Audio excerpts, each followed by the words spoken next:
lisensya nimo kuhaon na bay, confiscate na. Yon, what's up mga bay? Ato yung tabian mga bay, kining kabahin sa mga bay, kining sa branded or kanang gitawag branded ni Sir Rino, no? Batyo. Kabahin aning TOP.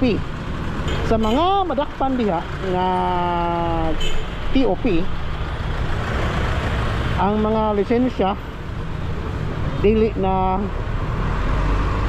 confiscaton, dili na kuhaon mga bay. Di price sa una ba nga once na madakpan kag TOP branded unsa pa diha nga klase nga tawag ana nana siya ikwan mga nana siya ni violate ka ba kanang ang lisensya nimo kuhaon na bay or confiscate na nya dapat mabayaran nimo with 72 hours na siguro. Correct me if I'm wrong mga bay. Biyahe ka gamit ang TOP nga ticket or resibo makasiya ang itawag, no?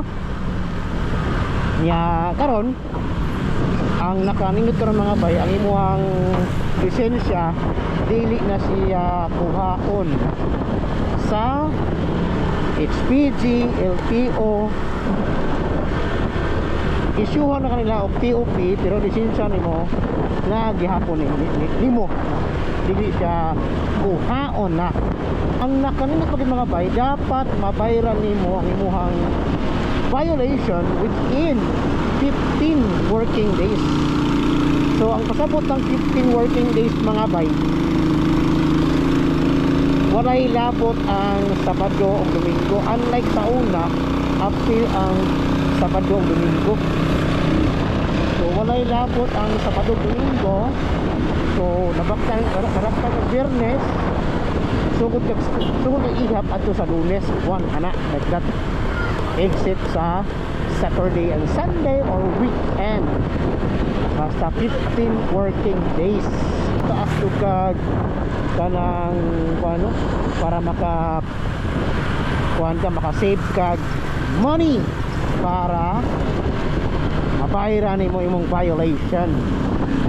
Ana ra man mga bay.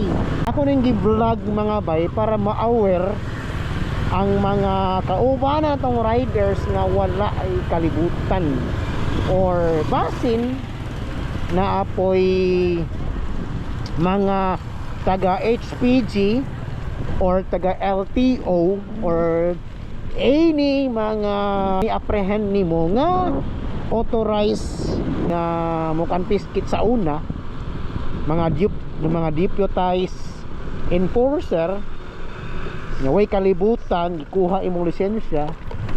So as a rider, kita mismo mo educate nila nga di ba sir bawal naman so ala ba again bisag kinsa pa na sila ma LTO ma HPG unsa pa na klase nga deputized nga personnel, bawal na sila mo confiscate og license.